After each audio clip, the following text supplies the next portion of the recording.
الحمد لله رب العالمين والصلاة والسلام على سيد الأنبياء والمرسلين محمد بن عبد الله الأمين وعلى آله الطيبين وأصحابه الغر الميامين ما اتصلت عين بنظر ووعت أذن بخبر وسلم تسليما كثيرا كثيرا أما بعد.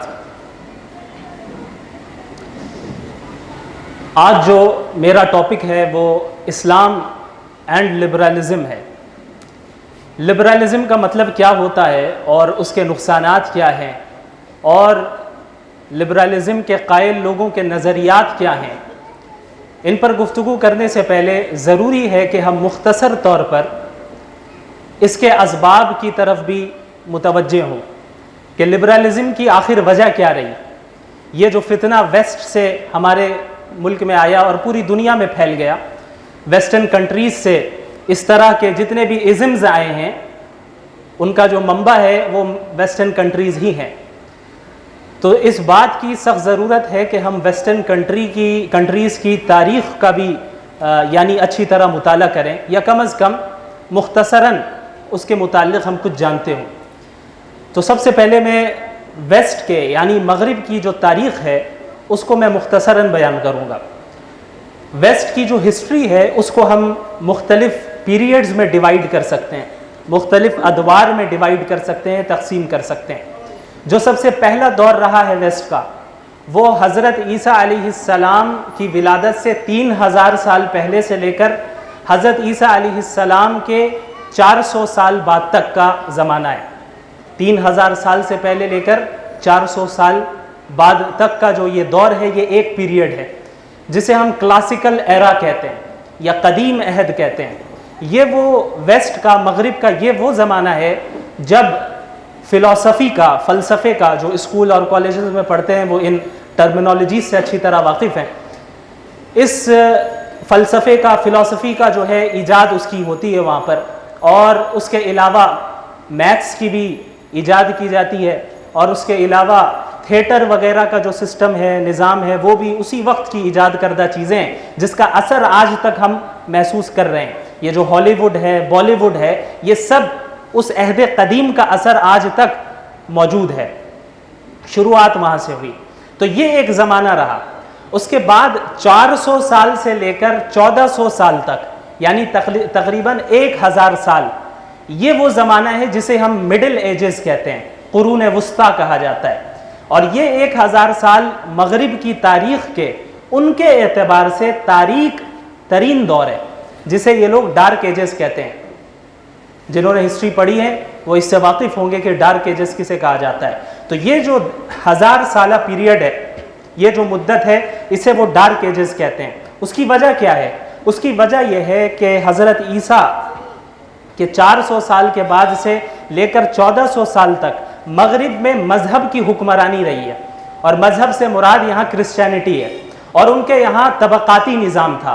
جو سب سے نچلے طبقے میں لوگ تھے وہ عوام تھے، اور جو کسان تھے وہ تھے. ان کے اوپر جو نواب ہوا کرتے تھے وہ ان عام لوگوں کی حکومت کیا کرتے. ان نوابوں کے اوپر جو راجے اور رجواڑے ہوا کرتے وہ ان کی نوابوں کے اوپر ہوا کرتے، اور راجے رجواڑوں کے اوپر بادشاہ ہوا کرتے تھے، کنگز ہوا کرتے تھے. اور پھر ان بادشاہوں کے اوپر پوپ ہوتا تھا. یہ پوپ کون ہے؟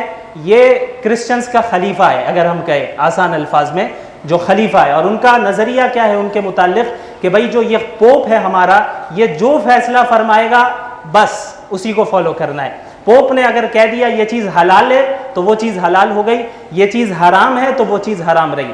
تو پوپ کو جو ہے سب سے ہائیسٹ جو درجہ ہوتا تھا وہ انہیں دیا جاتا تھا. آج بھی پوپ ہیں ویٹیکن سٹی میں، لیکن ان کے ماننے والے بہت کم ہیں. بہرحال تو یہ جو 1000 سالہ حکومت رہی ہے یہ کسی نہ کسی اعتبار سے مذہب والوں کی حکومت رہی، کرسچنز کی حکومت رہی. اور یہ جو 1000 سال کی مدت رہی ہے اس میں لوگوں کے اوپر بہت ظلم و زیادتی ہوئی. اتنی ظلم و زیادتی ہوئی کہ کسی کو بھی جدید علوم حاصل کرنے کی اجازت نہیں تھی. کوئی اگر سائنس کی طرف آگے بڑھتا تھا تو اسے سخت سے سخت سزا دی جاتی تھی. کوئی کرسچینٹی کے خلاف اگر نظریہ رکھتا تھا تو پوپ نے باقاعدہ مختلف علاقوں میں مذہبی عدالتیں قائم کی ہوئی تھیں، جن عدالتوں کا کام ہی یہ تھا کہ سب کے عقیدے کو جانچا جائے. جو بھی کرسچینٹی کے خلاف عقیدہ رکھتا ہے یا جو سسٹم ہم چلا رہے ہیں, جو سسٹم پوپ کے ذریعے چل رہا ہے, اس سسٹم کے خلاف کوئی نظریہ رکھتا ہے, اسے سخت سزا دی جائے. اور سائنس پڑھنے کی ممانعت, بائبل پڑھنے کی ممانعت, یعنی جو مذہبی کتاب تھی ان کی بائبل, اس کو بھی ہر انسان, ہر کرسچن نہیں پڑھ سکتا تھا. جو مذہبی لوگ ہوتے تھے بس وہی پڑھ سکتے ہیں. اگر کوئی پتہ چل جائے کہ عام انسان جو ہے بائبل کو پڑھ رہا ہے تو اس پر سخت سزا ہوتی تھی. یہاں تک کہ ایسے واقعات آپ کو تاریخ میں ملیں گے کہ چند ایسے لوگ جنہوں نے سائنس کا نالج حاصل کیا اس زمانے میں اور پھر موت ہو گئی, انہیں دفنا دیا گیا, بعد میں پتہ چلا کہ ان لوگوں نے جو ہے قانون کی خلاف ورزی کر کے سائنس کی تعلیم حاصل کی, انہیں قبروں سے نکال کر جلایا گیا تاکہ لوگوں کو عبرت ہو کہ دیکھو کوئی سائنس نہیں پڑھنا. اس کی ایک بنیادی وجہ یہ تھی کہ ظاہر ہے کرسچینٹی ایک باطل مذہب ہے. حضرت عیسیٰ علیہ السلام پر جب یہ مذہب یعنی اسلام نازل ہوا تھا, ان کے جو ماننے والے تھے وہ تو مسلمان رہے, لیکن بعد کے ادوار میں کیا ہوا, ان کے مذہب میں تبدیلیاں آنا شروع ہو گئی, ان میں تحریف آ گئی, اس کو بدل دیا گیا. تو ظاہر ہے اب وہ مذہب باقی نہیں رہا, 100% درست مذہب تو باقی نہیں رہا جو آسمان سے نازل ہوا تھا. اسی لیے محمد الرسول اللہ صلی اللہ علیہ وسلم کی بعثت کی ضرورت تھی. تو اب ہوا کیا کہ جب یہ باطل مذہب ہے اور ایک انسان اپنی طرف سے مذہبی کتابوں میں تبدیلیاں کر رہا ہے اور اپنی باتیں ایڈ کر رہا ہے, تو ظاہر ہے بہت سی باتیں غلط بھی ہوں گی, صحیح بھی ہوں گی. اب جیسے قرآن کریم ہے, قرآن کریم کی ہر آیت اللہ رب العالمین کی طرف سے, اس میں کسی انسان کا کوئی دخل نہیں.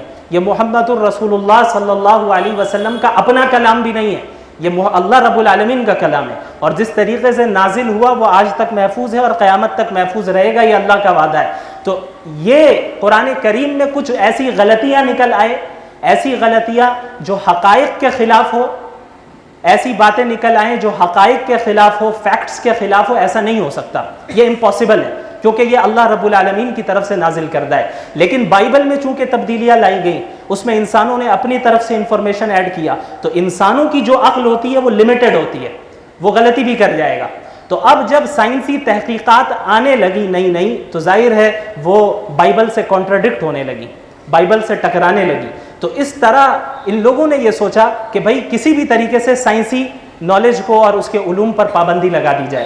تو اس طرح کی ظلم و زیادتی تقریباً 1000 سال تک چلتی رہی, اس طرح کا ظلم ہوتا رہا. تو اس کے ریاکشن میں ویسٹ میں یہ انقلاب آیا. یہ تقریباً 1400 سال کے بعد یعنی 15ویں صدی اور 16ویں صدی کی بات ہے کہ ویسٹ میں انقلاب آیا, ریولیوشن آیا, اور اس ریولیوشن کے ذریعے مذہب کو اور دنیا کو الگ کر دیا گیا. پوپ کو کہہ دیا گیا, جو مذہبی لوگ تھے انہیں کہہ دیا گیا آپ کا اب کام صرف چرچ تک محدود ہے, آپ نہیں بتائیں گے کہ حکومت کیسے چلے گی, آپ نہیں بتائیں گے کہ قانون کیسے چلنا ہے. جو بادشاہ تھے انہیں اتارا گیا, گدیوں سے مارا گیا, قتل کیا گیا. تو اب یہ جو 1000 سال ظلم و زیادتی وہ سہتے رہے, اس کے ریاکشن کے طور پہ یہ لبرلزم وجود میں آیا.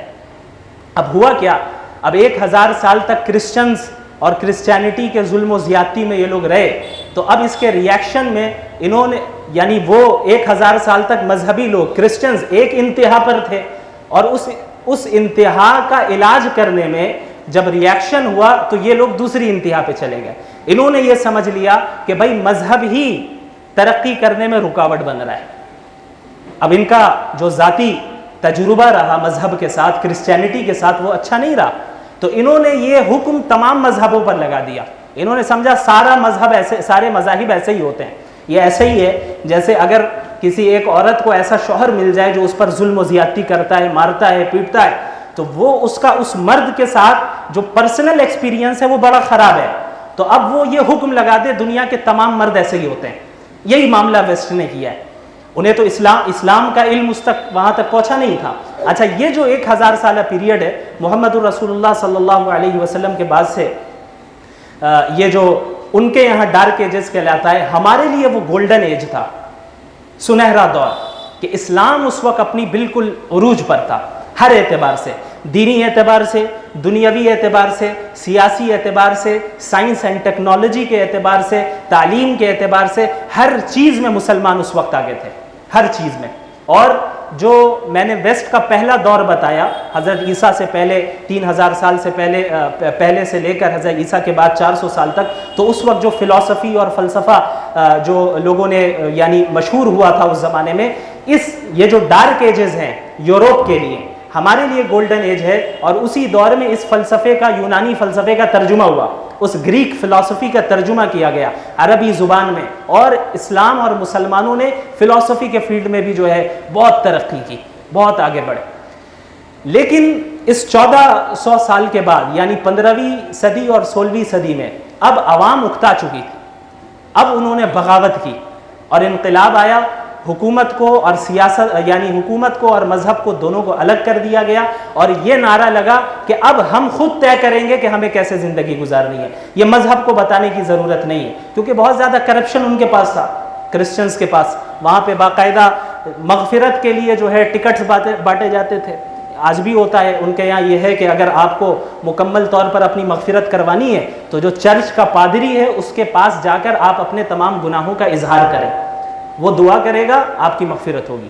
اسلام کے بالکل اپوزٹ، اسلام میں ہے کہ گناہوں کو چھپانا ہے، کسی کو کہنا نہیں ہے، یہ تمہارا اور اللہ کا براہ راست معاملہ ہے، بیچ میں کوئی اور الگ سے ٹھیکیدار نہیں آئے گا، وہ اس طریقے کا کوئی ٹھیکیدار نہیں ہوگا کہ وہ چاہے گا تبھی تمہارے تعلقات درست ہوں گے اللہ سے، اور وہ نہیں چاہے گا تو درست نہیں ہوں گے۔ عام انسانوں کے اختیار میں اسلام نے یہ چیز نہیں دی ہے، بالکل نہیں دی، بندوں کو براہ راست اللہ رب العالمین سے جوڑا گیا ہے۔ تو بہرحال یہ جو ریولیوشن آیا، یہ جو انقلاب آیا، تو مذہب سے یہ لوگ اکتا چکے تھے، چڑ چکے تھے، تو اب انہوں نے یہ فیصلہ کیا کہ اب ہم اپنی زندگی اپنی عقل کے مطابق گزاریں گے، ہمیں بالکل بھی مذہب کی ضرورت نہیں ہے۔ تو یہ جو تصور ہے دنیا الگ دین الگ، یہ یہیں سے شروع ہوتا ہے، جو آج ہمارے یہاں بھی موجود ہے۔ اگر کوئی مولانا صاحب سیاست کی بات کر رہے ہو تو کیا کہیں گے لوگ کہ بھئی آپ پاکی ناپاکی کے مسائل بتائیے، ممبر پہ بیٹھ کے سیاست پر بات مت کیجیے، آپ ان چیزوں پر کیوں بات کر رہے ہیں، آپ صرف یہ بتائیے کیا فرض ہے کیا واجب ہے، نماز میں کتنی رکعتیں ہیں، کتنے واجبات ہیں، کتنے فرائض ہیں، کتنے سنن ہیں، مستحبات ہیں، بس یہ بتائیے۔ یہ تصور وہاں سے شروع ہوا، اور ان لوگوں نے کیا کیا، چند اہم چیزوں کو اپنے پورے نظام سے نکال دیا۔ انہوں نے یہ دیکھا کہ مذہب سائنس میں ترقی سے روک رہا تھا، لیکن جب ہم نے مذہب کو الگ کیا اور اب ہم سائنس پڑھ رہے ہیں تو ہم اپنی ترقی دیکھ رہے ہیں، ٹیکنالوجی میں ترقی ہو رہی ہے اور اکنامی میں ترقی ہو رہی ہے، تو لہٰذا انہوں نے یہ نتیجہ نکالا کہ ان لوگوں کی وجہ سے ہی ایسا ہو رہا تھا، لہٰذا جو مذہبی عقائد ہیں ان کو غلط کہا جائے۔ اور 3 ایسے بنیادی عقائد ہیں مذہب کے، یا ایسے تصورات ہیں جو ہر مذہب میں یکساں ہیں۔ سب سے پہلی چیز، کسی خدا کا تصور، اللہ کا موجود ہونا، کسی کریٹر کا، کسی بنانے والے کا موجود ہونا، ہندو ہو، کرسچن ہو، یا یہودی ہو یا مسلم ہو، کوئی بھی ہو، یہ سب کے یہاں ہے۔ خدا کا تصور، اس دنیا، اس کائنات کے بنانے والے کا تصور یہ موجود ہے، پہلی چیز۔ دوسری چیز روح، یہ جو جسم ہے ہمارا، یہ اصل حقیقت نہیں ہے، اصل حقیقت ہماری روح ہے، موت آئے گی روح نکل جائے گی، یہ تصور بھی ہے تقریباً سب کے یہاں۔ تیسری چیز آخرت، کہ مرنے کے بعد دوبارہ زندہ ہونا ہے اور اعمال کا حساب و کتاب ہونا ہے۔ اگرچہ ہندوؤں کے یہاں ریکارنیشن کا تصور ہے، جسے ہم پرن جنم کہتے ہیں، کہ بھئی دوسری جنم لیں گے اور پھر تیسرا، اس طریقے سے ہے۔ البتہ ان کے یہاں بھی یہ ہے کہ اس زندگی کے بعد بھی زندگی ہے، لیکن جو تصور وہ رکھتے ہیں غلط رکھتے ہیں۔ ان لوگوں نے کیا کیا کہ بھئی یہ 3 چیزیں ایسی ہیں جن کو ہم نے دیکھا ہی نہیں، اللہ کو ہم نے نہیں دیکھا، روح کو تو ہم نے نہیں دیکھا، روح ہے یا نہیں ہے ہم کیسے بتائیں، اور آخرت کا جو تصور ہے اس کی وجہ سے ہم کیوں اپنی زندگی برباد کریں، زندگی میں ہم جو چاہیں گے وہ کریں گے۔ تو ان 3 چیزوں کو اپنے سسٹم سے نکال دیا، اور انہوں نے یہ تصور پیش کیا کہ خدا کی ہمیں ضرورت نہیں ہے، ہمارے پاس ہماری عقل موجود ہے، زندگی کیسی گزارنی، کس طرح گزارنی ہے ہم اپنی عقل کے ذریعے ڈیسائیڈ کریں گے۔ دوسری چیز، روح وہ کچھ نہیں ہوتی ہے، جو ہے بس یہ جسم ہے، جو پلیجر آپ کو حاصل کرنا ہے، جو لذتیں آپ کو حاصل کرنی ہے وہ اسی جسم تک ہے، مر جائیں گے ختم۔ تیسری چیز کہ بھائی آخرت کا کوئی تصور ہی نہیں ہے، لہٰذا یہ جو زندگی ہمیں ملی ہے بس یہی ایک واحد زندگی ہے، اس لیے اس طرح کے نعرے آپ لوگوں نے کئی بار سنے ہوں گے کہ بھائی زندگی ایک ہی بار ملتی ہے، جی لو جس طرح چاہ رہے ہو جی لو۔ یہ 3 بنیادی ایسی چیزیں ہیں جو اسلام سے بالکل ٹکراتی ہیں۔ اب انہوں نے کیا کیا کہ اپنے ایجوکیشنل سسٹم کو بھی اسی پر جو ہے بنیاد انہی چیزوں پر کھڑا کیا۔ اسی لیے آپ ان کے یہاں جو ان کی ایپسٹمولوجی ہے، ان کا جو علم حاصل کرنے کا طریقہ ہے، وہ یہ ہے کہ ہم اسی چیز کو نالج مانیں گے، اسی چیز کو علم مانیں گے جسے ہم آبزرویشن کے ذریعے یا ایکسپیرینس کے ذریعے جان سکیں۔ آبزرویشن کے ذریعے یعنی کسی چیز کو دیکھ کر، مشاہدے کے ذریعے، سینس آرگنز کے ذریعے ہم جن چیزوں کو محسوس کریں گے انہی چیزوں کو ہم مانیں گے کہ ہاں یہ چیزیں ایگزسٹ کرتی ہیں، ان چیزوں کا وجود ہے۔ اور یا یہ کہ ایکسپیریمنٹ کے ذریعے، ایکسپیرینس کے ذریعے، تجربے کے ذریعے، ان دو چیزوں سے ہٹ کر اگر کسی چیز کو کوئی ثابت کرنا چاہ رہا ہے تو ہم اسے یقینی نہیں مانیں گے۔ اور آپ دیکھیں یہ بالکل ایمان بالغیب سے ٹکرانے والی چیز ہے۔ اسلام کی بنیاد ہی ایمان بالغیب پر ہے۔ غیب کسے کہتے ہیں؟ ہر وہ چیز جسے آپ اپنے سینس آرگنز کے ذریعے نہ دیکھ سکتے ہو، نہ چھو سکتے ہو، نہ محسوس کر سکتے ہو، وہ غیب ہے۔ اور اللہ رب العالمین نے محمد الرسول اللہ صلی اللہ علیہ وسلم کے ذریعے جو بھی غیب کی خبریں ہمیں بتائی ہیں، جنت جہنم یہ غیب ہے، آخرت غیب ہے، قبر میں عذاب ملنا ہے، نعمتیں ملنی ہیں، سب غیب کی چیزیں ہیں۔ تو جو چیزیں بھی اللہ کے نبی صلی اللہ علیہ وسلم پر اللہ کی طرف سے نازل ہوئیں اور اللہ رب العالمین اللہ کے نبی نے ہم تک پہنچایا ہے، ہم اس پر ایمان لاتے ہیں۔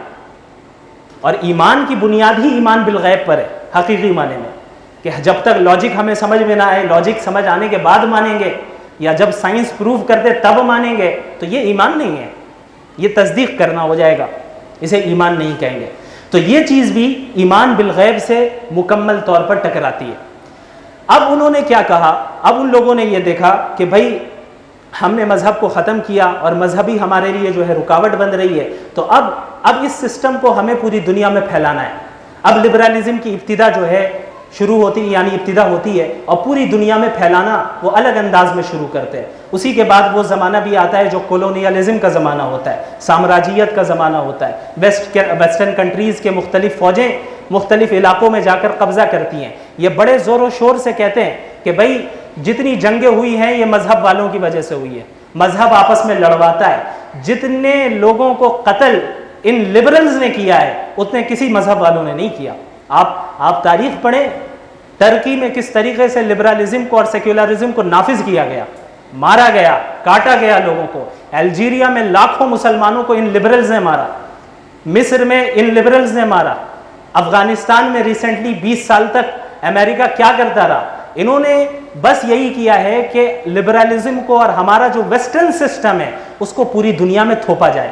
ہم سے فوراً یہ کہیں گے کہ بھائی آپ لوگ جو ہے زور زبردستی اسلام کو نافذ کرتے ہیں، ان سے پوچھیے آپ لبرلزم کو زبردستی کیوں نافذ کرتے ہیں؟ اگر آپ خوش تھے لبرلزم میں، اپنے ملک میں رہتے، آپ کو گلف کنٹریز میں داخل ہونے کی کیا ضرورت تھی؟ آپ کو ایشیا میں داخل ہونے کی کیا ضرورت تھی؟ آپ افغانستان میں کیوں فوجیوں کو آپ نے اتارا؟ وہاں کے لوگ اپنا الگ سسٹم فالو کرنا چاہ رہے تھے، لیکن آپ نے کرنے نہیں دیا۔ اور جتنے لوگوں کو آپ نے مارا ہے اتنے مذہب والوں نے نہیں مارا۔ ورلڈ وار 1، ورلڈ وار 2 یہ کیا مذہب کی بنیاد پہ ہوئی ہے؟ یہ اقتدار اور طاقت کی بنیاد پہ ہوئی۔ ورلڈ وار 1 میں تقریباً 40 ملین لوگوں کو مارا گیا ہے۔ کتنے؟ 40 ملین لوگ، 1 ملین 10 لاکھ۔ اور اس کے مقابلے میں جس اسلام پر اور جس محمد الرسول اللہ صلی اللہ علیہ وسلم پر قتل و غارت کا الزام لگایا جاتا ہے، آپ یہ تحقیق دیکھیں اور معلوم کریں تو جتنی جنگیں آپ صلی اللہ علیہ وسلم کی زندگی میں ہوئی ہیں مشرکین کے ساتھ، مسلمانوں اور مشرکین کے مقتولین کو، جو لوگ مر گئے تھے جنگ میں، ان سب کو ملا کر ان کی تعداد 1018 ہے۔ بدر، احد، خندق سب کو ملا کر 1018 لوگوں سے زیادہ نئی جنگوں میں مرے، چاہے وہ مسلمانوں کی طرف سے ہو یا مشرکین کی طرف سے ملا کر۔ اور انہوں نے کیا کیا ہے؟ ورلڈ وار 1 میں ہی 40 ملین کو مارا ہے۔ یہ ہم سے کیسے سوال کر سکتے ہیں؟ تو سب سے پہلی چیز اس بات کو ہمیشہ ذہن میں بٹھائیے، کبھی بھی ڈیفینسو پوزیشن پہ نہ آئیے، کبھی بھی دفاعی پوزیشن پہ نہ آئیے۔ آپ سے سوال کیا جائے گا حجاب کیوں ہے، آپ بیٹھے بھائی اصل میں اس کے پیچھے یہ حکمت ہے، یہ فضیلت ہے، اور یہ حکم ہے، اس کے پیچھے یہ ساری چیزیں ایک طرف 2 منٹ کے لیے مانتے ہیں کہ اسلام کا نظام صحیح نہیں ہے، تو کون سا نظام صحیح ہے اس نظام کو پیش کرو، ہم اس سسٹم پہ بات کریں گے۔ ہمارے پاس عورتوں کا ایک الگ سسٹم ہے، مردوں کے لیے الگ سسٹم ہے، حاکموں کے لیے الگ سسٹم ہے، محکوم کے لیے الگ سسٹم ہے. یہ ہمارا سسٹم ہے. اس سے بہتر سسٹم لا کر دکھاؤ. صرف اعتراض کرنے سے کام نہیں چلے گا. یعنی اسلام نہیں تو پھر کیا، یہ آپ کو بتانا ہوگا. تو بہرحال یہاں سے لبرلزم کی جو ہے ابتدا ہوتی ہے، اور انہوں نے اپنے ایجوکیشن سسٹم کو اسی طرح بنایا، اور پوری دنیا میں اس وقت جو ہے ویسٹرن ایجوکیشن سسٹم کو فالو کیا جا رہا ہے. اور اس کی بنیاد ہی اس چیز پر ہے کہ حقیقت صرف وہی ہے جس کو ہم آبزرویشن کے ذریعے اور ایکسپیرینس کے ذریعے حاصل کر سکے، جان سکے. اب اللہ رب العالمین کو تو آبزرویشن کے ذریعے ہم نہیں جان سکتے. پورے 12 سال جو آپ اپنے بچوں کو اسکول میں پڑھاتے ہیں، انہیں ایک دن بھی یہ بولنے کی ضرورت نہیں پڑتی ہے ٹیچر کو کہ گھر جا کے کہنا کہ اللہ نہیں ہے. وہ ان کے ذہن میں اصول بیٹھاتے ہیں. دیکھو یہ رول ہے، کوئی چیز اسی وقت ایگزسٹ کرے گی جب وہ میٹر ہو. میٹر کسے کہتے ہیں؟ جس کا کوئی وزن ہو اور جو کوئی اسپیس آکیوپائی کرے. یہ مائک جگہ کو آکیوپائی کر رہا ہے، یہ میٹر ہے. ہر چیز ہمارے آس پاس جو ہے سب میٹر ہے. سائنس کا کام ہی ہے کہ میٹر کو تلاش کرنا، یعنی میٹر کے اوپر ریسرچز کرنا. اللہ رب العالمین کے متعلق تو ہمارا عقیدہ ہے کہ وہ زمان و مکان سے پاک ہے. وہ کسی اسپیس کا پابند نہیں ہے، وہ کسی ٹائم کا پابند نہیں ہے. لہٰذا ان کے اعتبار سے اللہ ایگزسٹ نہیں کر رہے، کیونکہ ایگزسٹ تو وہ چیز کرے گی نا جس کا میٹر ہوگا، جس کا یعنی وہ اسپیس آکیوپائی کرے، وہی چیز ایگزسٹ کرے گی.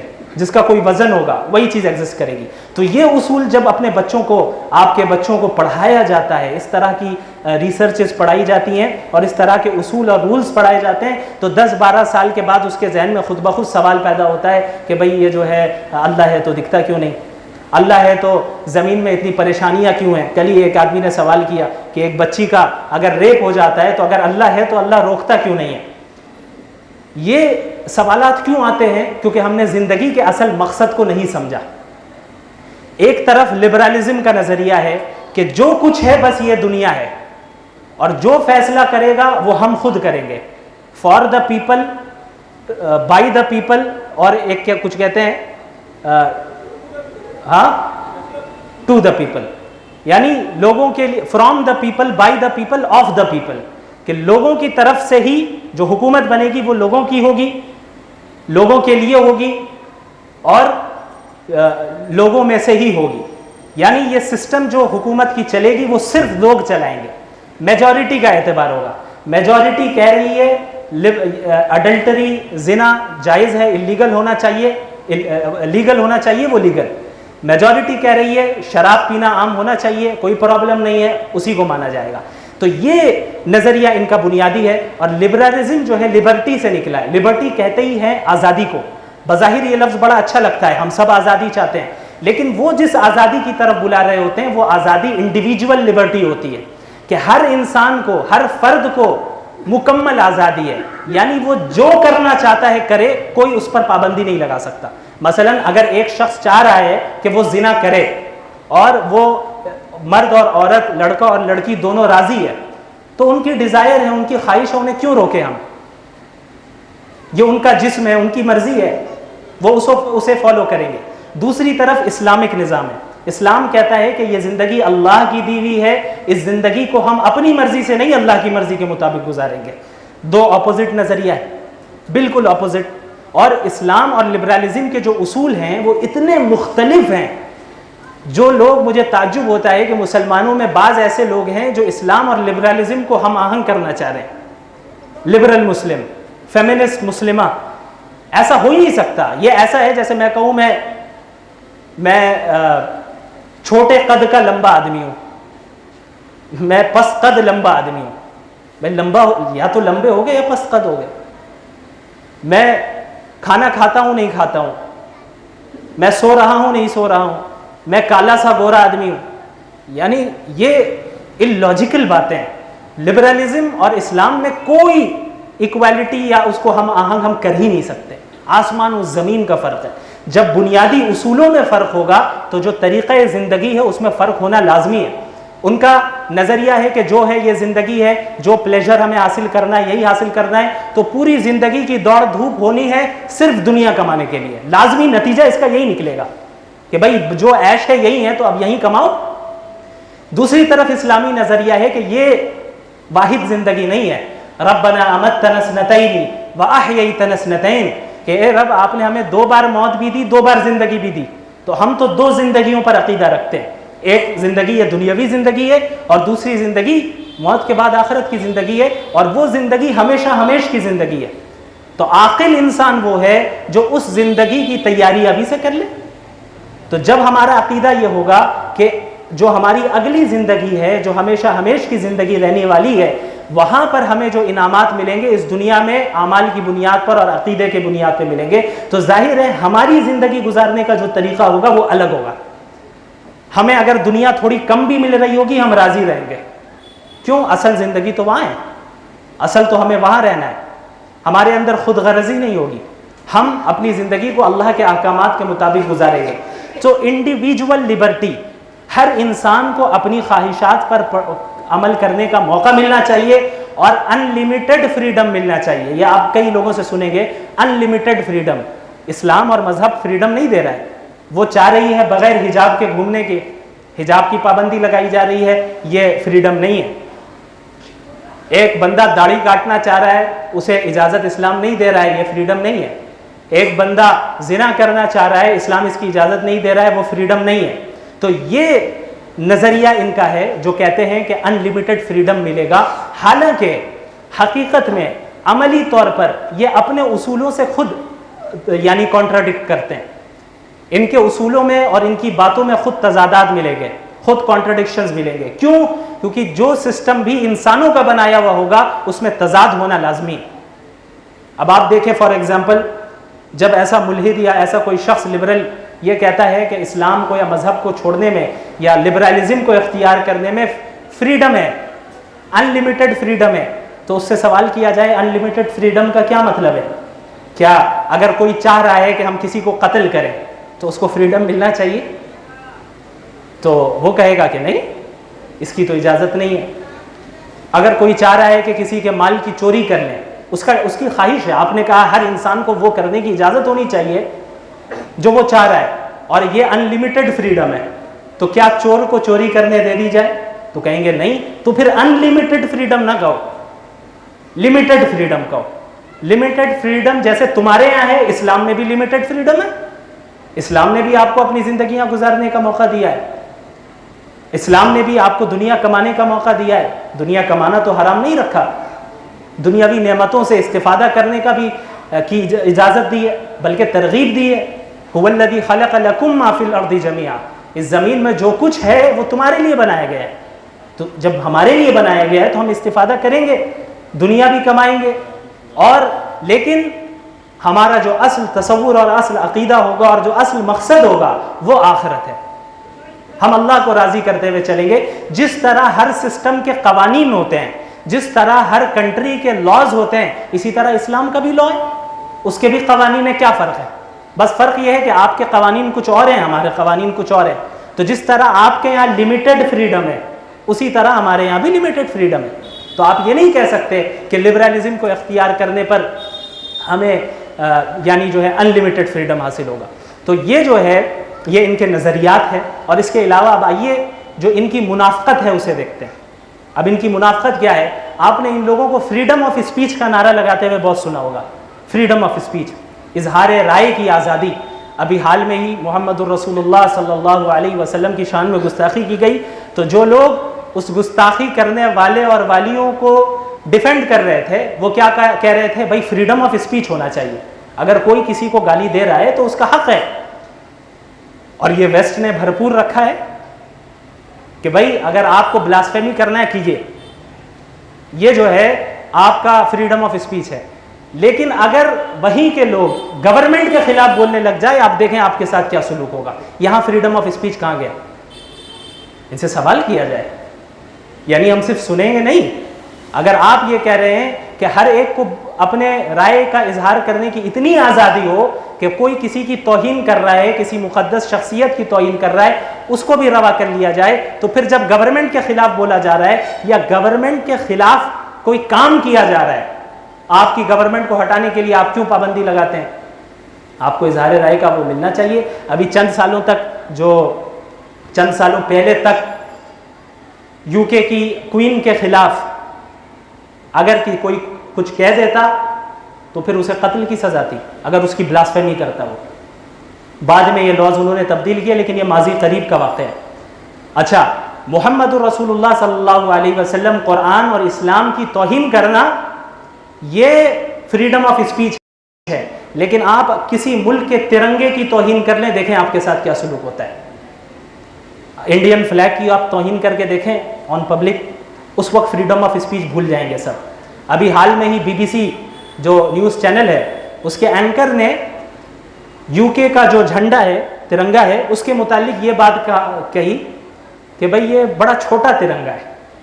صرف حالانکہ یہ اس میں توہین کا پہلو نہیں ہے, صرف اس جملے کی وجہ سے BBC سے انہیں فائر کر دیا گیا کہ آپ نے جو ہے ہمارے اسٹیٹ, ہمارے نیشن کی جو ہے توہین کی ہے. تو آپ کے نیشن کے خلاف توہین ہو وہ آپ کو برداشت نہیں ہے, لیکن جب محمد الرسول اللہ صلی اللہ علیہ وسلم کے خلاف توہین ہو تو پھر آپ فریڈم آف اسپیچ کا نعرہ لگاتے ہیں. یہ آپ کی ہپوکریسی ہے, یہ آپ کی منافقت ہے اور یہ جھوٹے دعوے ہیں. اور آپ یہ کہتے ہیں کہ بھائی ہم مذہبی قیود سے آزادی دلوا رہے ہیں, تو پھر آپ ان قیود سے آزادی دلوا کر اپنی بیڑیاں جو ہے آپ لگا رہے ہیں لوگوں کے اوپر. ایسا نہیں ہے کہ آپ کو آزادی دلوا رہے ہیں, ان کے نعرے بڑے اچھے ہوتے ہیں. یہ فریڈم کی بات کریں گے, ایکویلٹی کی بات کریں گے, ریسزم کے خلاف بھی بولیں گے, حالانکہ خود ریسسٹ بھی ہوتے ہیں, خود فریڈم 100% نہیں دیتے ہیں, اور خود ان کے قانون میں جو ہے بہت سے قوانین ایسے ہوتے ہیں جن میں لوگوں کی خواہشات کے خلاف کام ہو رہا ہوتا ہے. اور یہ کامن سینس کی بات ہے. ایک بندہ اگر بغیر قوانین کے زندگی گزارے گا تو پورے معاشرے میں ایک کیوس برپا ہو جائے گا. اب آپ سمجھیں کہ مثلا جو ہمارے ٹریفک رولز ہیں, لال بتی جل گئی, میری خواہش ہے میں نہیں روکوں گا, آپ مجھ پر پابندی نہیں لگا سکتے اس لبرٹی کے تحت. یہ جو آپ نے انڈیویجول لبرٹی کا نعرہ لگایا ہے کہ شخصی آزادی ہر ایک کو ملنا چاہیے کہ جو چاہے وہ کرے, تو ہر ایک چاہے گا کہ بھائی لال بتی جل رہی ہے پھر بھی مجھے جانا ہے, گرین بتی جل رہی ہے مجھے ابھی رکنا ہے. تو اس طریقے سے کیا ہوگا, پورا معاشرہ جو ہے سسٹم خراب ہو جائے گا. تو یہ کامن سینس کی بات ہے, اور جو انسانی معاشرہ رہا ہے ہمیشہ سے ایک سسٹم کے تحت چلتا ہے. تو جو سسٹم مختلف ممالک کے مختلف رہے, مختلف عقائد کے ماننے والوں کے مختلف رہے, اسلام نے بھی ایک سسٹم دے دیا ہے.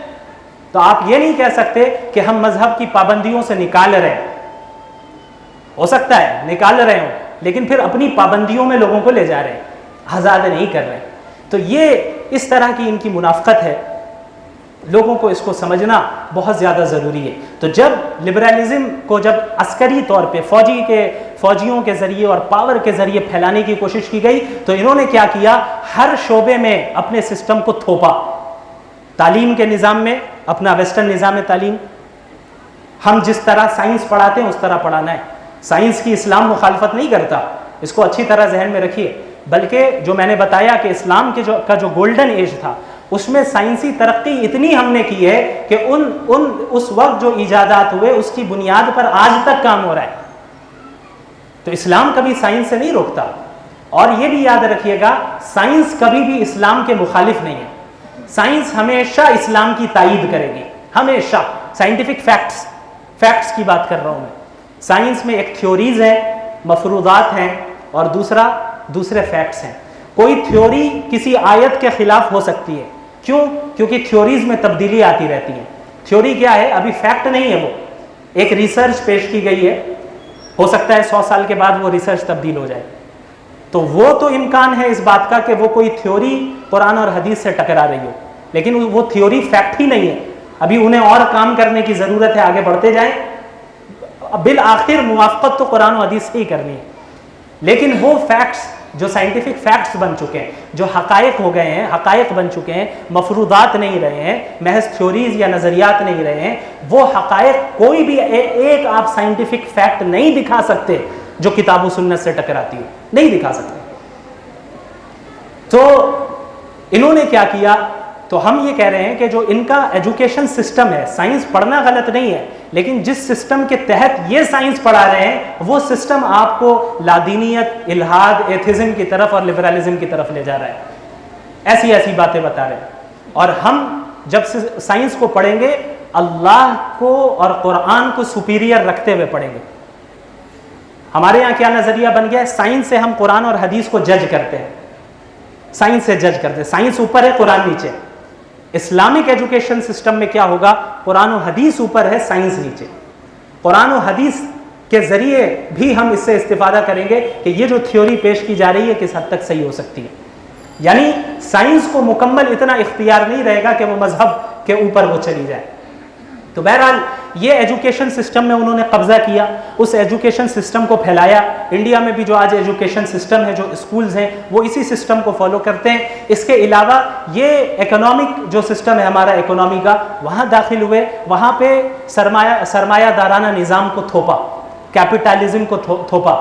آپ ملکی سطح پر کیپٹلزم کے خلاف کام کر کے دکھائے، چند مہینوں کے اندر آپ سے حکومت چھین لی جائے گی. چند مہینوں کے اندر نہیں ٹک سکتے. ان کا جو سسٹم ہے اس کے خلاف نہیں چلے گا. پھر یہ بندے اعتراض کرتے ہیں کہ بھائی اسلام میں خلافت کے خلاف کیوں نہیں بول سکتے. یعنی آپ اس پوزیشن میں ہے ہی نہیں کہ آپ ہم پر اعتراض کریں. پہلے اپنے پوزیشن کو دیکھیں، اپنے پوزیشن کو دیکھیں. تو کیپٹلزم کو نافذ کیا. اب دوسری جگہ پہ سیاست میں داخل ہوئے. سیاست میں سیکولرزم اور ڈیموکریٹک سسٹم کو نافذ کیا، تھوپا. آج بھی افغانستان میں جو کوشش کی گئی 20 سال تک یہی کوشش کی گئی کہ کسی بھی طریقے سے اس سسٹم کو لایا جائے، زبردستی اس میں داخل کیا جائے. ترکی میں یہی کیا گیا، مصر میں یہ کیا گیا، افریقہ کے ممالک میں یہی کیا گیا، الجیریا وغیرہ ان سارے ممالک میں یہی کیا گیا. رشیا نے کتنوں کو مارا. جب 50 سال تک رشیا میں ایک دور ایسا رہا کہ ملحدوں کی حکومت رہی، اللہ کے انکار کرنے والوں کی حکومت رہی، اور مذہب والوں کو انہوں نے اس طرح ان کا قتل عام کیا ہے لاکھوں کی تعداد میں کہ لوگ سمجھتے تھے اور 50 سال ہے مذہب، اس کے بعد ختم. تو رشیا میں تو حکومت آئی گئی، مذہب الحمدللہ اب بھی باقی ہے. تو بہرحال حکومت میں، سیاست میں سیکولرزم کو نافذ کیا. اچھا آپ پورے معاشرے کو دیکھیں، سیکولرزم کو اور ڈیموکریٹک سسٹم کو اس طرح مقدس بنا کر پیش کیا گیا ہے کہ آج لوگ خلافت کا نام لینے سے ڈرتے ہیں. فریڈم آف اسپیچ کہاں گیا؟ میں خلافت چاہتا ہوں، میں بولوں گا آپ کے اصول کے تحت، freedom of speech. Individual liberty, اس کے تحت میں خلافت قائم کرنے کی کوشش کروں گا، میں کیسے غلط ہو سکتا ہوں؟ تو ان کے جو اصول ہیں، اپنے اصول، یہ آپس میں متضاد ہیں، کانٹراڈکشن کا شکار ہے. تو یہ ہے ان کی منافقت، اس طرح وہ منافقت کرتے ہیں. دوسری طرف انہوں نے کیا کیا کہ جو عورتوں کا نظام ہے، عورتوں کے ذہن میں چند ایسی باتیں انہوں نے بٹھا دی جن کے نعرے بڑے خوبصورت اور بڑے اچھے تھے، جن اثرات کے ذریعے اور نظریات کے ذریعے انہوں نے ان کنٹریز کے فیملی سسٹم کو ختم کرنا چاہا جہاں پر یہ فوجی حملہ کرنا چاہتے تھے.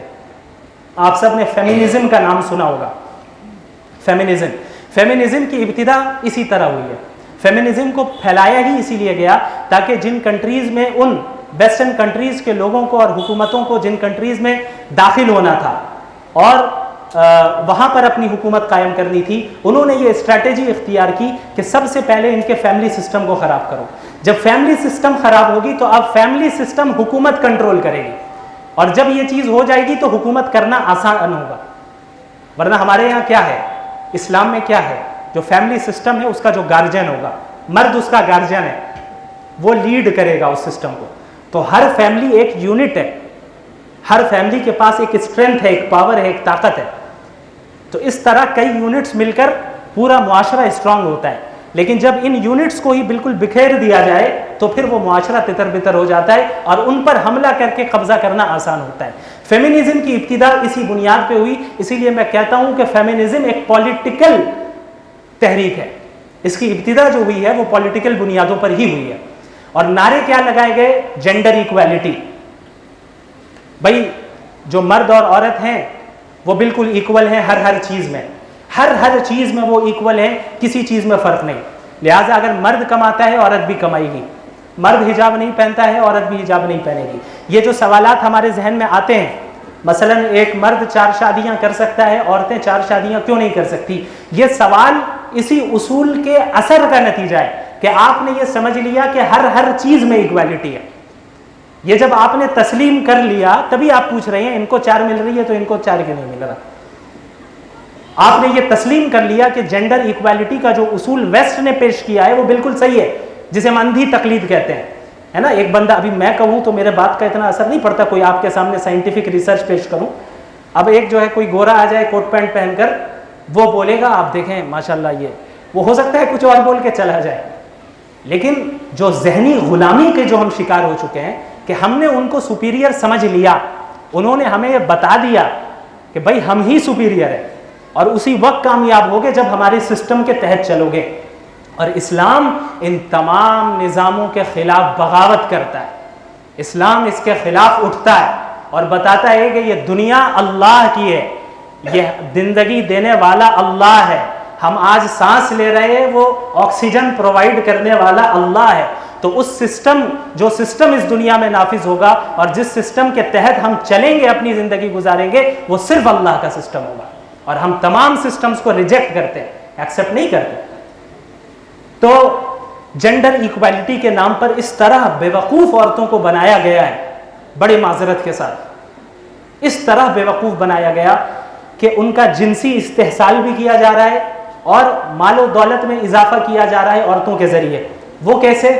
اب آپ ویسٹرن, ہمارے یہاں تو اب ہم ویسٹرن چیزوں کو اختیار کر رہے ہیں, وہ ہم سے بہت آگے ہیں. یعنی آئندہ 50 سال 60 سال کے بعد ہم جس پوزیشن میں ہوں گے, ویسٹ اس آج موجود ہے اس پوزیشن میں, ہم تو پیچھے چل رہے ہیں.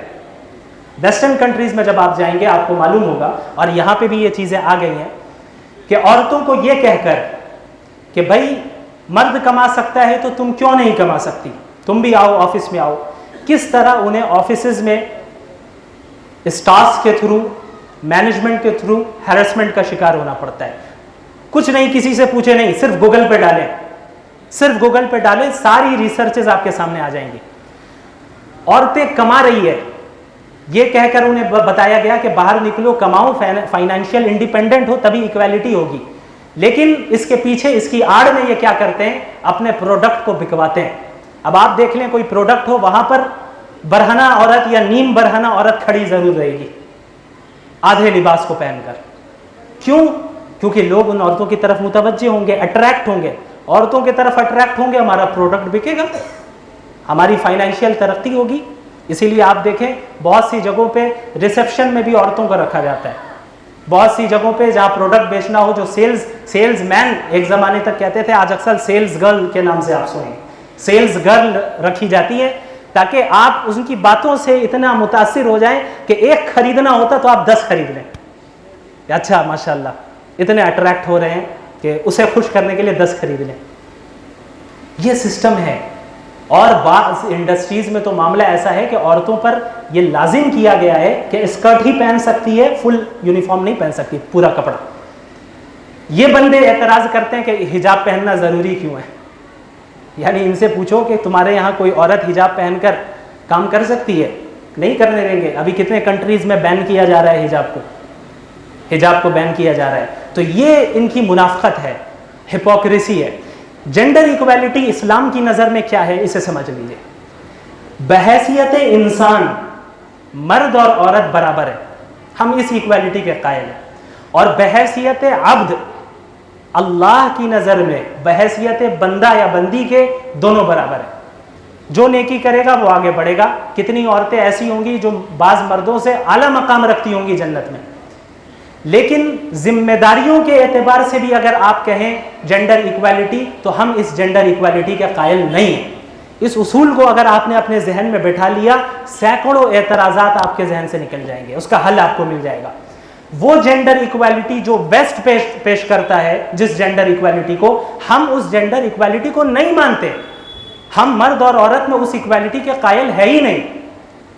وہ ویسٹ یہ کہتا ہے کہ ہر چیز میں ایکویلٹی, ہم نہیں مانتے, سرے سے نہیں مانتے. اللہ رب العالمین نے انسان کو جو ہم پر جو احکامات نازل کیے ہیں, اس میں مساوات سے زیادہ عدل کا خیال رکھا ہے. اسلام, دوسرے الفاظ میں, اسلام ہر اس ایکویلٹی کا قائل ہے جس میں جسٹس ہو, اور جس ایکویلٹی میں جسٹس نہ ہو اس ایکویلٹی کو اسلام نہیں مانتا. یہ جو ایکویلٹی کا معیار ویسٹ نے پیش کیا ہے کہ مرد اور عورت ہر چیز میں, ذمہ داریوں میں بھی برابر ہے, یہ جسٹس نہیں مل رہی ہے اس میں عورتوں کو, عدل نہیں ہے عورتوں کے لیے, اس لیے ہم ایکویلٹی کو نہیں مانتے. کیوں؟ اب آپ خود دیکھیں, ہر عاقل بالغ انسان سمجھ سکتا ہے. مجھے بڑا تعجب ہوتا ہے کہ کس طریقے سے ہم ان نعروں سے اتنے متاثر ہو جاتے ہیں. اللہ ہم سب کو حق دکھائے. اسی لیے اللہ کے نبی صلی اللہ علیہ وسلم دعا فرماتے تھے اللہم ارنا الحق حقا وارزقنا اتباعہ وارنا الباطل باطلا وارزقنا اجتنابہ، کہ یا اللہ ہمیں حق حق بنا کر دکھا اور اس کی اتباع کرنے کی توفیق عطا فرما، اور باطل باطل بنا کر دکھا اور اس سے بچنے کی توفیق عطا فرمائے. کیونکہ احادیث میں قیامت کے قریب کے زمانوں کے متعلق ایسی پیشن گوئیاں ہیں، الفتنۃ الدہماء، الفتنۃ الصماء، الفتنۃ البکما، اندھا فتنہ، گونگا فتنہ، بہرا فتنہ، یہ فتنے عام ہو گئے. اندھا فتنہ کا کیا مطلب؟ باطل سامنے ہوگا لیکن نظر نہیں آ رہا ہے کہ وہ باطل ہے، باطل کو حق سمجھا جائے گا، حق کو باطل سمجھا جائے گا. بہرا فتنہ، ایسا فتنہ جہاں حق کی آواز تک آپ کے کانوں میں نہیں آئے گی، ایسا فتنہ جہاں حق بولنے پر پابندی ہوگی. تو اس زمانے کی طرف اللہ کے نبی صلی اللہ علیہ وسلم نے بہت پہلے اشارے کر دیے تھے، اور مجھے کم از کم اس پر مکمل انشراح ہے. آپ اس پہ اختلاف کر سکتے ہیں، علماء تشریف فرمائیں، اس پہ اختلاف کر سکتے ہیں. یہ وہ فتنہ ہے جو مزید ترقی کرے گا، اس کی انتہا دجال ہے یا اس کا عروج دجال ہے. اب آپ اندازہ لگائیں کہ جو ویسٹرن سسٹم ہے اس کا سارا دار و مدار آبزرویشن اور ایکسپیرینس پر ہے. خدا اگر دکھے گا، سپر نیچرل پاورز دکھیں گی تو ہم مانیں گے، نہیں دکھیں گی نہیں مانیں گے. اب جب دجال موجود ہوگا سامنے، فزیکل خدا، باطل خدا، جو یہ دعویٰ کر رہا ہوگا کہ انا ربکم الاعلی، میں تمہارا سب سے بڑا رب ہوں، اور اس کے پاس ایسی طاقتیں بھی ہوں گی جو عام انسانوں کے پاس نہیں ہوتی. تو اب آپ سمجھیں کہ کیا لوگ اس شخص کو خدا تسلیم نہیں کریں گے؟ یہ لوگ جو لبرالزم کو پھیلا رہے ہیں، کیونکہ یہ جو خدا بن کے آیا ہے، باطل خدا، یہ ان کے اصولوں کے تحت اتر رہا ہے، ان اصولوں پر اتر رہا ہے، تو وہ فالو کریں گے اس کو. تو یہ جو ہے ایک ایسے فتنے کی ابتدا ہو چکی ہے جس کے متعلق اللہ کے نبی صلی اللہ علیہ وسلم نے فرمایا کہ ما بین خلق آدم الی قیام الساعہ امر اکبر من الدجال، کہ کائنات کی ابتدا سے لے کر، حضرت آدم کی ابتدا سے لے کر، ان کی تخلیق سے لے کر قیامت تک دجال کے فتنے سے بڑا فتنہ کوئی نہیں ہوگا. اور یہ بہت بڑا فتنہ ہے جس میں ہم اور آپ مبتلا ہو رہے ہیں، ہماری اولاد، ہماری نسلیں مبتلا ہو رہی ہیں. تو جینڈر ایکویلٹی ذمہ داریوں کے اعتبار سے بالکل مرد اور عورت ایکول نہیں ہے. اور کیوں نہیں ہے؟ کیونکہ اللہ نے احکامات دونوں صنف کے جسمانی، ایموشنلی اور سائیکولوجیکل طاقتوں کو دیکھتے ہوئے دیے. فزیکلی، جسمانی اعتبار سے زیادہ طاقتور کون ہے مرد اور عورت میں؟ ظاہر ہے مرد ہیں. ہاں 2-4 ریسلر ایسی آ جائیں گی تو میں اس کی بات نہیں کر رہا. اسلامی احکامات عمومیت کو دیکھتے ہوئے ہوتے ہیں. تو اکثریت جو ہے جسمانی اعتبار سے کون زیادہ اسٹرانگ ہے؟ مرد زیادہ اسٹرانگ ہے. تو اس لیے گھر کے سسٹم کو سنبھالنے کی ذمہ داری اسی کو دی گئی کہ تمہیں فائنینشلی کمانا ہے، اسٹرانگ ہونا ہے، تم باہر جاؤ کماؤ، اس لڑکی کا خیال رکھنا ہے تمہیں، ماں ہے تو اس کا بھی خیال رکھنا ہے، بیٹی ہے اس کے بھی حقوق ادا کرنے ہیں، بیوی ہے تو اس کے بھی حقوق ادا کرنے ہیں، بہن ہے اور غیر شادی شدہ ہے تو تم بھائی کے اوپر اس کی ذمہ داری ہے، باپ ہے بھائی ہے اس کے اوپر ذمہ داری ہے، اس کو ان ذمہ داریوں کو ادا کرنا ہے. تم فزیکلی اسٹرانگ ہو، کمانا محنت کا کام ہے، ہو سکتا ہے مزدوری کرنا پڑے، ہو سکتا ہے کوئلے کی کان میں جا کر کام کرنا پڑے، تمہیں کرنا ہے. اور عورتوں کے ان تمام ذمہ داریوں سے مستثنا رکھا. کیوں؟ کیونکہ وہ بعض ایسی چیزوں سے جسمانی اعتبار سے، سائیکولوجیکلی اعتبار سے گزرتی ہیں جن سے مرد نہیں گزرتے. ہم سب کو معلوم ہے کہ کس طریقے سے عورتوں کی بہت سے ایام ایسے ہوتے ہیں جن میں وہ نماز نہیں پڑھ سکتی. تو جس وقت ان کے پیریڈز ہو رہے ہوتے ہیں اس وقت ہارمونز میں تبدیلیاں ہوتی ہیں، ایک چڑچڑاپن، ایک پریشانی، اور جو ہے کسی چیز کو پسند نہیں کرنا. یہ ہارمونز میں، جس میں جو ہارمونز کی تبدیلیاں ہوتی ہیں اس کی وجہ سے ہوتی ہے. اور میڈیکلی یہ پروون ہے، medical reports, researches, new researches, modern researches کے ذریعے یہ پروون ہے کہ ان ہارمونز کی چینجنگ کی وجہ سے عورتوں کے ڈیسیژن پر بڑا اثر پڑتا ہے. عورت کوئی فیصلہ لیتی ہے تو ان دنوں اگر کوئی فیصلہ لیتی ہے تو اس ہارمونز کا اثر پڑتا ہے، ہو سکتا ہے غلط فیصلہ لے رہے. یہ آپ کو پتہ چل گیا. اب اس طرح کے کئی اعتراضات خود حل ہو جائیں گے. عورت حکومت کیوں نہیں کر سکتی؟ کیونکہ حکومت میں فیصلے کرنے ہوتے ہیں، حکومت میں حصے دار ہو سکتی ہے، اسلامک گورنمنٹ میں وہ شریک ہو سکتی ہے، معاون ہو سکتی ہے، ہیڈ آف دا اسٹیٹ نہیں بن سکتی. جہاں پہ مکمل اختیار ہوگا. کیوں نہیں بن سکتی؟ کیا عورت حقیر ہے؟ نہیں، سائنٹیفک ریسرچز موجود ہیں. عورتیں فزیکلی بعض ایسے ایام سے گزرتی ہیں، پھر پریگنینسی کا دور ہے جو چند مہینوں کا دور ہوتا ہے، وہ ہارمونز کی تبدیلی کی وجہ سے اس کے اندر فیصلے لینے کے ڈیسیجنز میں جو ہے اثر پڑتا ہے، ڈیسیجنز پہ اثر پڑتا ہے، اور حکومت میں فیصلے ہی لینے ہوتے ہیں، ان کے حوالے نہیں کیا جا سکتا. پہلی چیز. اور اس طرح کے اور بھی جو اعتراضات ہوں گے وہ اسی اصول کے تحت ختم. دوسری چیز ایموشن. عورتیں دیکھیں، ہر انسان کے اندر دو حالت ہوتی ہے. ایک حالت عقل کی ہوتی ہے، دوسری حالت جذبات کی ہوتی ہے. ایک حالت عقل کی ہوتی ہے، دوسری حالت ایموشنز کی ہوتی ہے. تو کبھی انسان کے اوپر چاہے مرد ہو یا عورت عقل کی حالت غالب آتی ہے کہ جذبات ایموشنز کچھ اور کہہ رہے ہیں، لیکن عقل سے فیصلہ لینا ہوگا کہ جذبات کو دبانا ہے.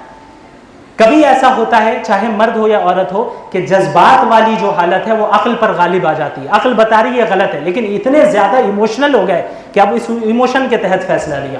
یہ مردوں کے ساتھ بھی ہوتا ہے، عورتوں کے ساتھ بھی ہوتا ہے. لیکن ماڈرن ریسرچز ہمیں یہ بتاتی ہیں کہ عورتوں کے اندر جو ایموشنل حالت ہے، وہ حالت جو ایموشنز کی ہے وہ زیادہ غالب آتی ہے، زیادہ غالب آتی ہے. ایسا بہت کم ہوتا ہے کہ عقل والی حالت ایموشن پر غالب آ جائے اور ایموشن والی حالت مغلوب ہو، بلکہ اکثر ایسا ہوتا ہے کہ عورتوں میں ایموشن والی حالت غالب آتی ہے، وہ جذبات سے فیصلہ لیتی ہے. یہ میں نہیں کہہ رہا، سائنٹیفک ماڈرن ریسرچز کہہ رہے ہیں، گوگل میں جا کے سرچ کر لیں. مردوں کے اندر کیا ہے کہ عقل کی جو حالت ہے وہ زیادہ غالب آتی ہے، کبھی کبھی ایموشنز والی حالت غالب آ جاتی ہے. عورتوں کا ایموشن والی حالت کا غالب آنا یہ عیب نہیں ہے، یہ اس کی خوبی ہے. اس فطرت کو دیکھتے ہوئے اللہ رب العالمین نے بچوں کی تربیت کی ذمہ داری عورتوں کو دی، کیونکہ تربیت میں شفقت کا غالب ہونا ضروری ہے، اور شفقت اسی وقت غالب ہوگی جب آپ بچے سے ایموشنلی اٹیچڈ ہوں گے. اب آپ دیکھیں، مرد اپنے بچوں سے وہ بھی محبت کرتا ہے، لیکن جو ماں کی محبت ہوتی ہے وہ الگ ہوتی ہے. ماں جس طرح محبت کا اظہار کرتی ہے وہ الگ، ایموشنلی اٹیچڈ ہوتی ہے. ذرا سا کچھ ہو جائے فوراً رونا شروع کر دے گی. باپ صبر کرے گا کہ بھائی ٹھیک ہے، ہوتا رہتا ہے. ماں رونے لگے گی. کیوں؟ ایموشنل والی جو ہے کیفیت ان پر غالب آئی. تو اس فطرت کو دیکھتے ہوئے اسلام نے ذمہ داریوں کو تقسیم کیا ہے. بچوں کو ایموشنل اٹیچمنٹ کی ہی زیادہ ضرورت ہے ان کی پرورش اور تربیت کے لیے، اس لیے ماؤں کو وہ ذمہ داری دی. اور جسمانی اعتبار سے اور ایموشنلی زیادہ اسٹرانگ مرد ہوتے ہیں، اس لیے انہیں باہر کی ذمہ داری دی. اب اس میں یہ اعتراض بھی ختم. کون سا؟ کہ کیا عورت ناقص العقل ہوتی ہے؟ یہ اعتراض کیا جاتا ہے ایک حدیث کو، عورت ناقص العقل ہوتی ہے. تو وہ عیب نہیں بیان کیا گیا، یہی بتایا گیا کہ اکثر ایسا ہوتا ہے کہ عورتوں کی جو وہ حالت ہے ایموشن والی حالت، وہ عقل والی حالت پہ غالب آ جاتی ہے. اس کا یہ مطلب نہیں کہ وہ زیادہ ذکی یعنی کلیور نہیں ہوتی، انٹیلیجنٹ نہیں ہوتی. ماڈرن ریسرچز سے ہمیں معلوم ہے کہ تقریباً مرد اور عورت دونوں برابر ہیں انٹیلیجنٹ ہونے میں، دونوں برابر ہیں. حدیث میں جو ناقصات العقل کہا گیا ہے کہ کم عقل ہیں، تو وہاں پہ انٹیلیجنس کی کمی نہیں بتائی گئی ہے، بلکہ یہ بتایا گیا کہ عقل والی حالت اکثر مغلوب ہو جاتی ہے اور ایموشن والی حالت غالب آ جاتی ہے. اکثر ایموشن کے ذریعے وہ فیصلہ کرتی ہے. یہ اعتراض بھی ختم. اس اصول کو سمجھ لیا آپ نے. اس اصول کے تحت دوسرا اعتراض بھی ختم. وہ کیا ہے کہ عورتوں کی گواہی جو ہے دو کیوں، ایک مرد کے مقابلے میں دو کیوں؟ وہ اسی لیے کہ ہو سکتا ہے کہ بعض ایسی چیزوں کے متعلق گواہی دینی پڑ رہی ہو جس میں ایموشن اس کے اوپر غالب آ جائے اور اس ایموشن کی وجہ سے وہ غلط فیصلہ کر لے. اسی طریقے سے ان ہارمونز کی تبدیلیاں جو اس کے جسم میں ہوتی ہے، بہت سے ایسے ایام گزرتے ہیں کہ جن میں ان ہارمونز کی تبدیلی کا اثر پڑتا ہے اس کی باتوں پر، اس کے فیصلے پر. کہیں ایسا نہ ہو کہ انہی ایام سے گزر رہی ہو اور گواہی اسی وقت دینا ہو اور غلط گواہی دے دے، اس لیے ایک اور عورت ساتھ میں رہے. اور اسی طریقے سے ایک تیسرا پوائنٹ کہ یہ جو گواہی کا تعلق ہے کہ ایک عورت یعنی دو عورتوں کی گواہی مل کر ایک مانی جائے گی، یہ معاملات سے ریلیٹڈ عموماً ہے. یعنی خرید و فروخت کا معاملہ ہو یا دیگر معاملات ہو جنہیں اکثر مرد کرتے ہیں، یا کوئی اور معاملہ ہو، نکاح کا معاملہ ہو یا کچھ اور ہو، جنہیں اکثر مرد کرتے ہیں، جہاں عورتیں اکثر نہیں رہتی. تو جہاں پر عورتیں اکثر نہیں رہتی ہے تو ظاہر ہے اس جگہ کا جو زیادہ نالج ہے وہ اس کے پاس نہیں ہوگا. ہو سکتا ہے وہ بھول جائے. قرآن میں کیا کہا گیا؟ قرآن کی وہ آیت لِتُذَكِّرَ إِحْدَاهُمَا الْأُخْرَى کہ اللہ نے دو عورتوں کی گواہی ملا کر ایک رکھا ہے تاکہ اگر ایک بھول جائے تو دوسری یاد دلائے. وہ بھولے گی کیوں بھولے گی؟ وہ یادداشت تو مرد اور عورت کی برابر ہے. وہ اس لیے بھول سکتی ہے کیونکہ معاملات میں جو شریک ہونا ہے، معاملات کے وقت شریک ہونا، یہ اکثر مرد ہوا کرتے ہیں، عورت نہیں ہوتی. تو جہاں آپ اکثر شریک نہیں ہوتے ہیں، اس کی کوئی چیز ایسی آپ نے دیکھا، ہو سکتا ہے آگے جا کے بھول جائے. اب آپ اپنے آپ کو اس جگہ پہ رکھیں کہ گھر کے کچن میں کوئی معاملہ ہو سکتا ہے ابھی صبح کچھ واقعہ، ابھی آپ رات میں بھول بھی گئے. کیوں؟ آپ کا کچن میں روز جانا نہیں ہوتا ہے، کھانا پکانا آپ کا کام ہی نہیں. تو جس میں آپ یوز ٹو نہیں ہے ان چیزوں کو آسانی سے آپ بھول جائیں گے. تو معاملات میں شریک عورتیں زیادہ نہیں ہوتی ہیں، وہ ان کا روزمرہ کا کام نہیں ہے شریک ہونا. تو اس بات کا قوی امکان ہے کہ وہ بھول جائیں، اس لیے ایک سے زائد عورتیں ہوں. اس کی دوسری دلیل کیا ہے؟ اللہ کے نبی صلی اللہ علیہ وسلم نے فرمایا لا تجوز شہادت بدوی لصاحب القریہ کہ ایک دیہات صحرا میں رہنے والے کی گواہی شہری کے لیے نہیں مانی جائے گی. کیا مطلب؟ شہر میں اگر کوئی معاملہ کیا گیا ہے، کوئی خرید و فروخت فار ایگزامپل اگر یہ کی گئی ہے، تو ایک بدوی آتا ہے. بدوی سے مراد آج کل کے دیہات نہیں، اس زمانے میں جو خصوصاً صحرا میں رہتے تھے، بالکل آبادی سے اتنی دور جہاں کچھ نہیں ہے، تنہا رہنے والے یا چند گھر ہیں. اس کو اگر کوئی شہری کسی معاملے میں اپنا گواہ بنا کر لاتا ہے، اللہ کے نبی نے فرمایا قابل قبول نہیں ہے. کیوں؟ کیونکہ وہ ان معاملات میں شریک ہوتا ہی نہیں ہے. وہ تو دیہات میں رہتا ہے، تم شہری کے معاملے میں اسے کیسے لا سکتے ہو؟ وہ شریک نہیں ہوتا ہے. تو اس جگہ پہ اکثر فقہا کے نزدیک سرے سے اس بدوی کی، اس دیہاتی کی گواہی شہری کے حق میں قابل قبول نہیں ہے. اکثر فقہا کے نزدیک، جن فقہا نے قبول کیا بھی ہے چند شرائط کے ساتھ کیا ہے. تو کس لیے؟ کیا دیہاتی حقیر ہے؟ ہرگز نہیں. اس لیے نہیں قبول کیا گیا کیونکہ وہ عام طور پہ شریک نہیں ہوتا، اور جب شریک نہیں ہوتا تو اس کی گواہی آپ کے حق میں ہم کیسے مان لیں؟ یہی معاملہ عورتوں کے ساتھ ہے. وہاں تو اس بدوی کے متعلق کہا گیا کہ سرے سے گواہی قابل قبول ہی نہیں ہے. عورتوں کو کہا گیا کہ نہیں، نصف، 2 عورتیں رہیں گی تو مان لیا جائے گا، کیونکہ کبھی کبھی عورتیں شریک ہو جایا کرتی ہیں. بدوی تو کبھی شریک نہیں ہوتا، سال 2 سال میں شریک ہو جائے آ کے شہر میں. کبھی عورتیں کبھی کبھی شریک ہو جاتی ہیں، اس لیے یہ فرق کیا گیا. تو جب ہم ان احکامات کے پیچھے حکمتوں کو سمجھیں گے تب ہمیں سمجھ میں آئے گا کہ بھئی ان چیزوں کے پیچھے کیا حکمت ہے اور کیا ریزن ہے، کیا لاجک ہے. تو خلاصہ کلام یہ ہے کہ جو جینڈر ایکویلٹی کا تصور انہوں نے پیش کیا ہے، ویسٹ میں ہم اسے ایکسیپٹ نہیں کرتے. ان اصولوں کو اپنے ذہن میں رکھیے تو انشاءاللہ یہ چیزیں جو ہے بالکل آپ کے ذہن سے نکل جائیں گی. یہ ہوئی ان کی منافقت. میرا وقت بہت زیادہ ہو گیا، کیا کچھ 5-10 منٹ ہے اور؟ اچھا تو ختم کرنا ہے.